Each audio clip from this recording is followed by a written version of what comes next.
every god of each religion. Okay. I worship one, and I believe that they all, actually talk about the same thing. So is there one God or more than one? One. One. So is that God Jesus, Allah, Yahweh, Krishna?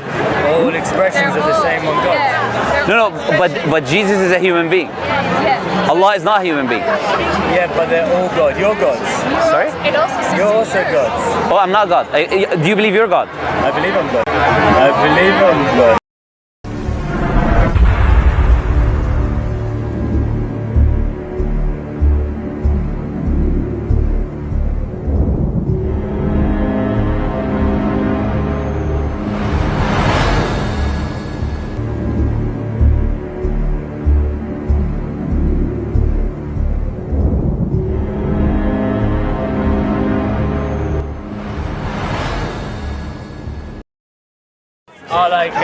I believe God in every religion. And Okay. I don't know, I would You like, believe in the God of every religion?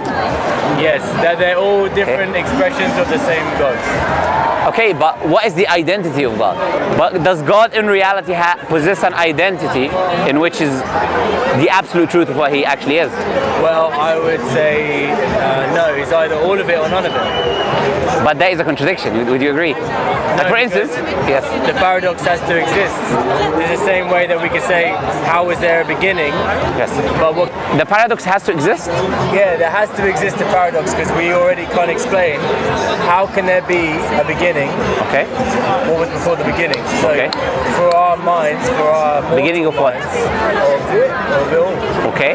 Before the beginning was something always existing eternal, which is a creator. Yes. But Doesn't what- have a starting point. What existed before that? There isn't before that because it's eternal. So if you're eternal, you have no beginning. But there has to be a beginning Why?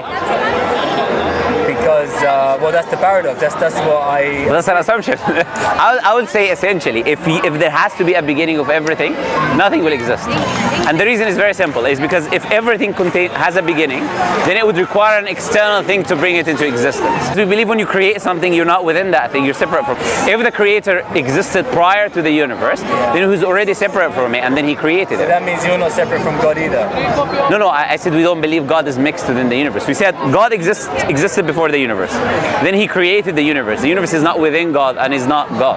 So the universe is not God. Yes.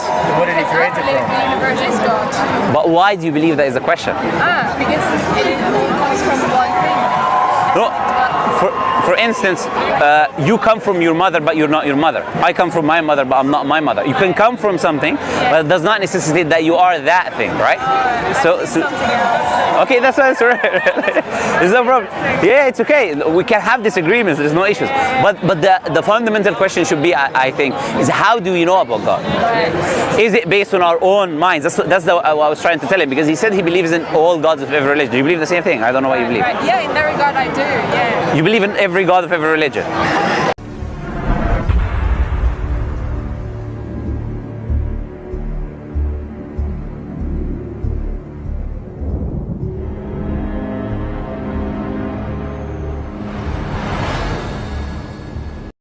It's not that I follow or worship every god of each religion. Okay. I worship one, and I believe that they all, actually talk about the same thing. So is there one God or more than one? One. One. So is that God Jesus, Allah, Yahweh, Krishna?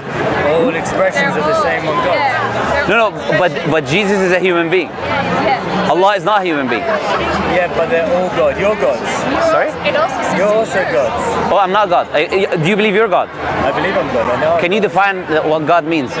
God is the I am. No, but that's just a statement. What is the meaning of God? The I am. Who is the I am? The I am. Which I am are you referring to? When you say for you, who are you? Forget God for a moment. I'm Muhammad. Nice to meet you. Yes. Muhammad. Yes. If I took your name Okay. and changed it, Yes. would you still be Muhammad? If you change my name to what? You change my name? Yeah. If you call me something else, then it's not me. But if your parents, Yes. you are not. I'm Muhammad. Mohammed. Yes. You are not. No. Muhammad is my name, which identifies me. Something called the law of identity. identity. For instance, to say this is a bottle and this is a bag is a distinction between the two objects. Okay, yeah. If what you're saying is true, that is just based on the name. If I call this a bag, it does not become a bag, it's still a bottle. So let me ask you, this arm, right, but I'm misattributing something to it because that's not what we call a bag. This is what we call a bag. okay, but let me ask you. So it's an incorrect identification of the object. This arm, is this, point to where you are, where are you? I'm standing here in this location. Can you point to where you are? What do you mean by point to where I am? I'm trying to understand your question. Where are you? Here I am. I'll point at the floor. Because I'm standing at the floor. Are you here or are you here? I'm here. I pointed at the floor at this specific location. I'm standing. This arm is you, yes or no? This arm is a part of me. Yeah? So It's not fully me. Okay, so what's the fully you? Fully me is everything. My body and my soul. So if I took your arms away, Then you took a part of me. would you be there or would you be here? I would be here and a part of me will be there. No, but at which part would you say that's me? That is me, as I said to you. The body where the soul is inhabited is me. Okay. So this is what we believe as Muslims. We believe as Muslims the body is a vessel of the soul. The soul is your identity and the body is that vessel. Wherever the soul resides is me. How do you know about God? Because we believe how you know about God is through God telling you about himself, not you making assumptions about him. How does he tell you? Through revelation. So he sends people who we call prophets and messengers. You heard about Jesus, Moses, Noah, Abraham. All of them claim to be prophets and messengers from God. And they did not say different things about God. If you were to look at the teachings of Jesus, Jesus did not say what Christians believe, which is the Trinity, Father, Son, and the Holy Spirit. He didn't teach that. There's nothing like this in the Bible. He taught there is one creator worthy of worship and you should submit to him, which is what Islam teaches. Moses taught there is one creator. Even Christians will admit that. He didn't teach the Trinity. Abraham taught the same. David taught the same. Solomon taught the same. They all taught that you're here in this life and there are certain commands that you need to obey and follow, which is the commands of God because he created you for a purpose. There's only one creator worthy of worship. Therefore, when someone says Jesus is God, you believe in all of God with different people, that is a problem because you're given the title of God. That's why I asked you as the definition of God. God is the all-knowing, omniscient, omnipotent, which is what you said. That's why when you call yourself God is a problem because you're not all-knowing, omniscient, or omnipotent. Your soul is. No, that's incorrect. Why? Your soul is not all-knowing, omniscient, or omnipotent. When we say God, God is not just the eternality, which is the post-eternality related to the soul. The soul is not pre and post-eternal, it's post-eternal. There's a difference between the things. God is both pre and post-eternal. Number one, the eternality of God is not dependent. Our eternality is dependent on God giving it to us. So there's a distinction between the post-eternality that we possess and the one that God possesses. When we say God, we include all the attributes, all-knowing, all-powerful, merciful, creator of the world, all of these things. So when you call anything else God, that is a mistaken identification of that thing because God that does not possess all of the attributes of what we call God.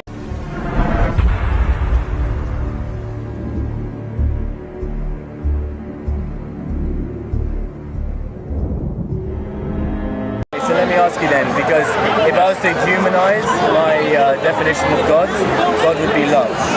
And Okay. love is omnipresent because it I disagree. exists everywhere.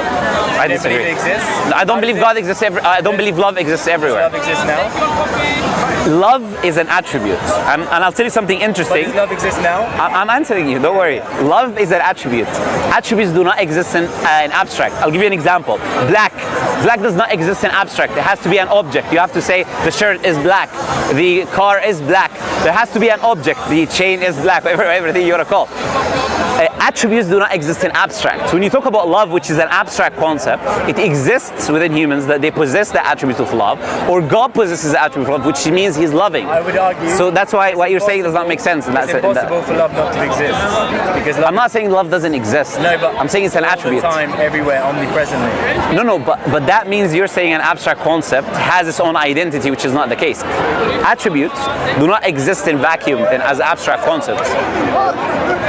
Just like hate does not exist in abstract all over the world. The opposite of love is not hate. No, I'm just saying another attribute. Power, knowledge, whatever attribute do not exist in everywhere as you're claiming about love. Attributes exist in beings. Okay, let me ask you, where does love not exist? Where does love not exist? The rocks. Where do the rocks love?